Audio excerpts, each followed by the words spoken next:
This LGBT law has gone too far. There's only two genders. There's girl and there's boy. That's how it's been since Jesus was born. So the anti-woke mob say. But we know that's not the truth. In fact, there's plenty of cultures that pre-colonialism had a way less binary view of gender. And I'm going to take you through some of my favorites. Let's talk about it.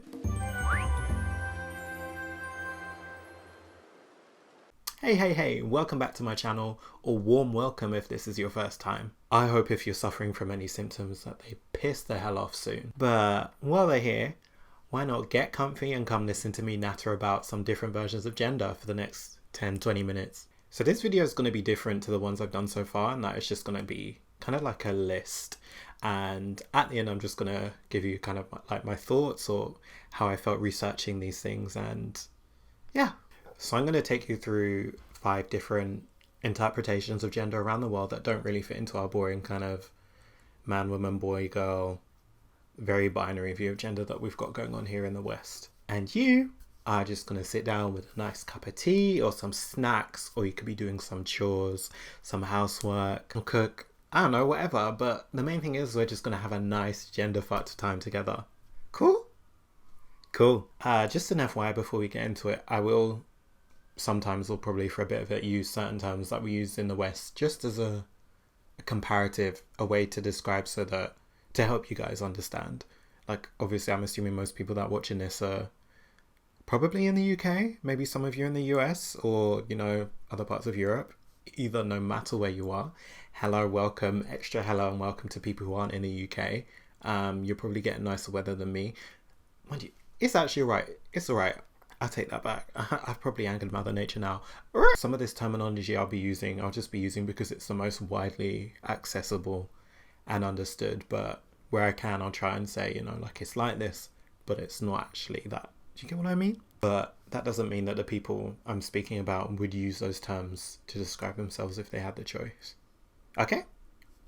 Okay, now for the first gender, let's go over to South Asia, India to be precise. Meet the Hijra. Now known under an umbrella term, the third gender, the Hijra have existed for millennia. Hijra are assigned male at birth, but present feminine. Now in their adolescence, they can opt to go for a castration ceremony, but it's not mandatory. They just choose to, they can choose basically. There's an amazing origin story for the Hijra. I've really loved reading about this.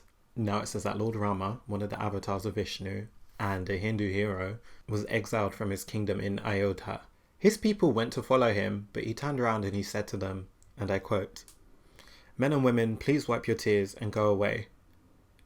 And so they did, but some people remained, the Hijra, who were neither man or woman. So they stayed there and they waited for him for his 14-year-long exile. When he returned, they were still there. And their loyalty was rewarded with a spiritual power. It's amazing, isn't it?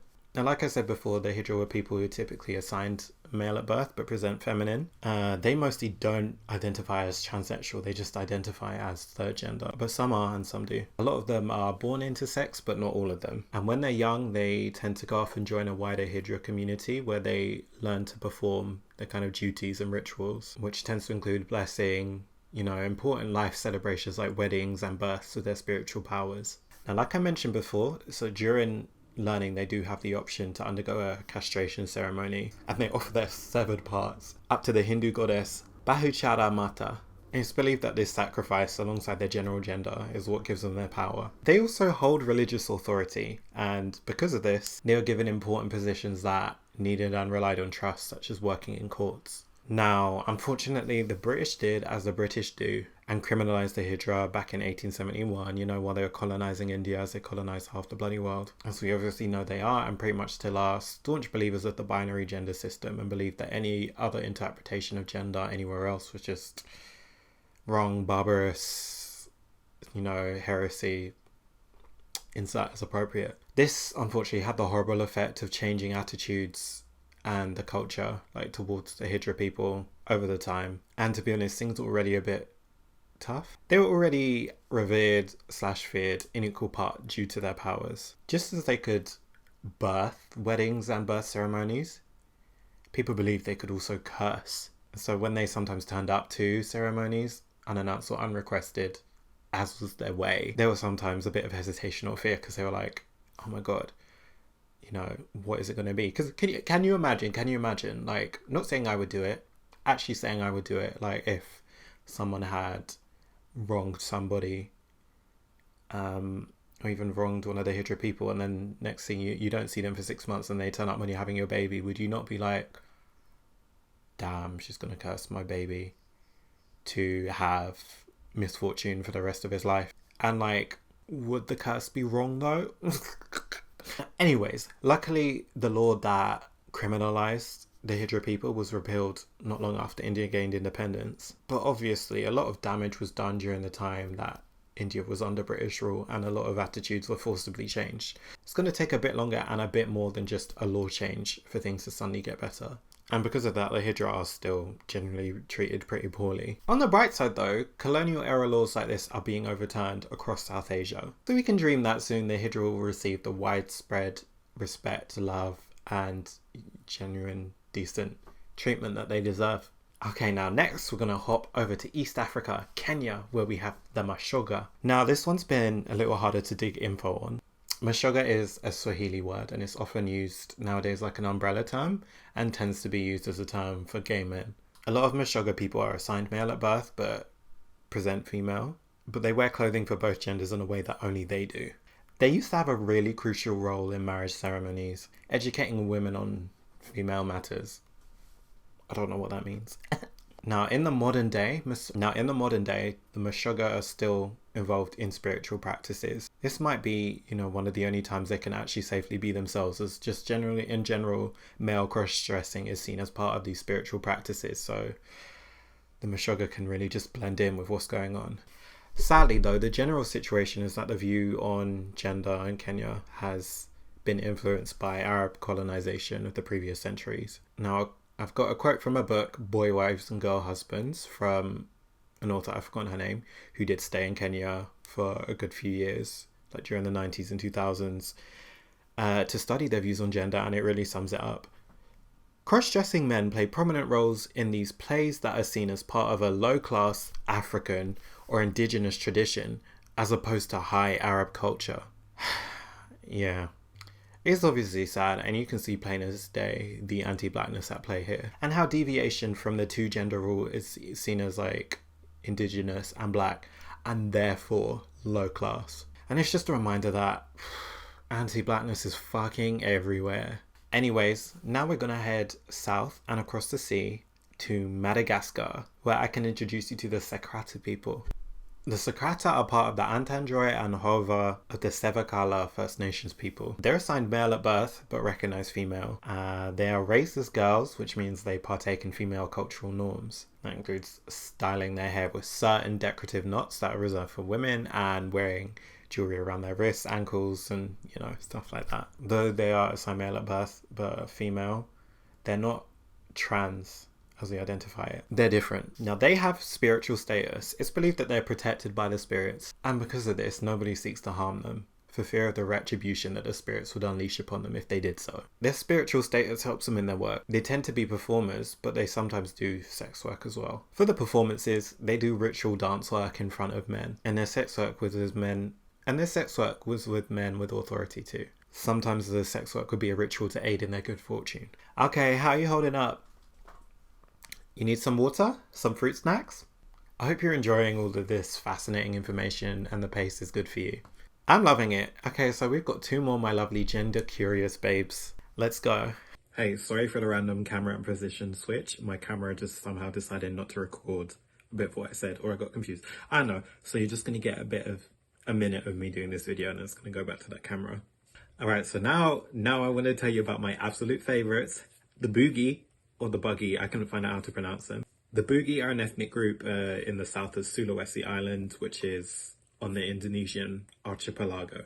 Now they recognize not 3, not 4, but 5 fucking genders. 5! So let's start with 2 that everyone will understand. They've got the Oroane, which are like cis men, and the Makunurai, which are like cis women. Easy. But then from there, we also have the Kalalai, which are people who are assigned female at birth who function as men, and the Kalabai, who are people assigned male at birth who function as women. The Kalalai usually perform male roles, which generally include stuff like, manual labor, and they tend to cut their hair short as men do. And the Calabai perform female roles. One example of that is just helping in wedding ceremonies. Now, just to point out, the Calabai and the Calalai are not transsexual as we have here in the West. They exist outside of that binary. They both have gender behaviors of their own. For example, the Calabai do things or present in a way that if the Makonrai attempted to do, it would be frowned upon for them. You feel me? Now, moving on to the final gender, the fifth, they are the Bisu. Now, the Boogie are mostly Muslim, but the Bisu gender existed pre-Islam, which came to them around the 17th century. But it still exists now, it's just evolved to incorporate Islam. They still hold their original belief systems, and they are male, female, mortal and deity, all in one. And they have a specific style of dress that incorporates this all. Something which is really, really interesting also is that they have their own language. Now, sorry because I'm probably going to butcher this. It's called Basa Turi Langik, which they're taught at a young age, and only they can speak it. Now, they're mostly intersex, but not all of them, and they tend to present androgynous as they believe that this enhances their spiritual power. The rumour goes that on their descent from heaven, the Bisu did not split into male and female like most people. Now, the Bisu are an integral part of Boogie culture. They heal the sick, officiate weddings, and perform ritual blessings. One such ritual, Dewata, has them possessed by the spirits, and it's an indicator that they are who they say they are. Because men and women can't do this, only the Bisu can. Now, onto our final gender, which you'll find in the east of Africa again, in Uganda. Now, I have barely been able to find any info on this, but I still just wanted to talk about it because from what I gleaned, it did seem interesting. So if any of you watching happen to have anything else to add on them, know anything else, or know any resources where I can read a bit more, please feel free to chuck them in the comments. Thanks. Now let me introduce you to the Okule and Agule of the Lubara people. Based in northwestern Uganda and Kinshasa, Congo, they are transsexual individuals. The Okule are trans women and the Agule are trans men. They often serve as priests and still exist in the modern day in a kind of limited capacity. They often serve as priests and still exist a little bit in the modern day, aiding in and conducting spiritual ceremonies. But after a lot of trawling the internet, that's sadly all I could find on them. But yeah, that's my 5 different versions of gender from around the world. Now, obviously this has been really, really fun to research, and there's so much more. I could talk about so many other genders, and I might do a part 2, but I really wanted to talk about like what I noticed, and a really common theme I've noticed about a lot of these different gender variant cultures from across the world is that there is a common thread running through them, this link that the non-cisgender people tend to be linked more to spirituality and divinity. For many communities, gender variant people were or are not just an important part of society, they are a revered part of society. And their existence outside of the gender binary was seen as a blessing from a higher power or higher powers. A blessing which they tended to use to serve their communities. It definitely makes my heart warm, as obviously trans people are stigmatized pretty much across the globe right now, and that does include non-binary people such as myself. So it's really comforting to know that like my kind of gender variance has rich and beautiful histories across the globe. And that's something really important to me, because so many people come, especially online, and have come in my comments obviously acting like gender variant stuff is just new, but like clearly it's fucking not. It's just your fucking ignorance. And the fact that pre-colonialism, so many different cultures, way more than I covered in this video, had varying views on gender and varying ways to live and express said gender, really shows that it's just a part of us. It's obviously like if it was just one collected part, fine, but even if you go online and you look for the more cultures, they're dotted across the world, and I'm just like, so many of these ones have existed for so long, so I know so many people like to act like, I mean, so many people are still so stupid they think like homosexuality is like a Western thing or a white thing. I've just heard like when they're like, queerness is un-African, and I'm just like, no, your ignorance is un-African, you're just stupid. Read a book, read about the history, the vestiges of history that the British didn't burn and wipe out, and obviously you'll learn, because it's like queerness isn't new. Terminology to describe it in the West is new, but that is only a good thing. Language evolves and we learn or we create words to better describe things all the time. But it does, yeah, reading this does make me sad, just realising, seeing how much colonialism has ruined and bastardized. Of course, I'm not acting like any pre-colonial state was some amazing utopia free of anything bad, because it, like any state or community, would have had its flaws. But the reality is that colonialism, especially European colonialism, has demolished and demonized culture for so many people. And the after effects of it now sees those same people demonize their own and the parts of their culture that once ran through them and their ancestors like their blood. I say that as well as someone who is Nigerian and Ghanaian through my maternal line.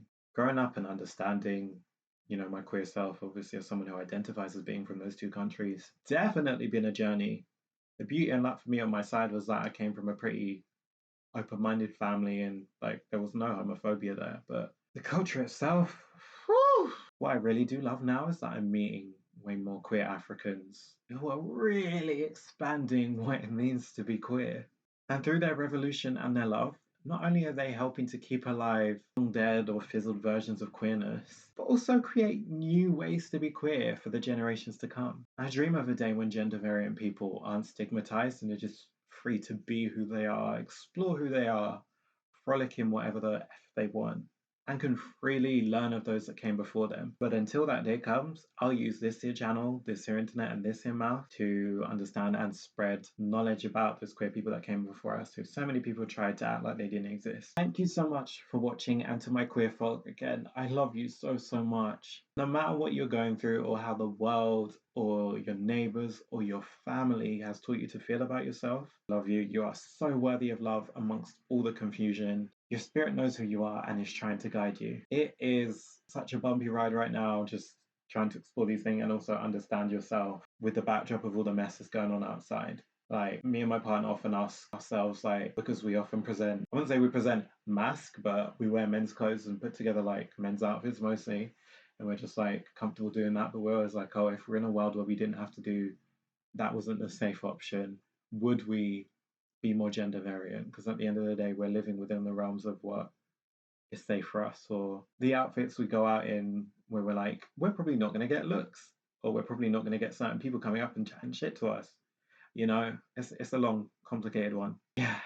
Take care, everyone, and I'll see you in the next one. Love you. Bye.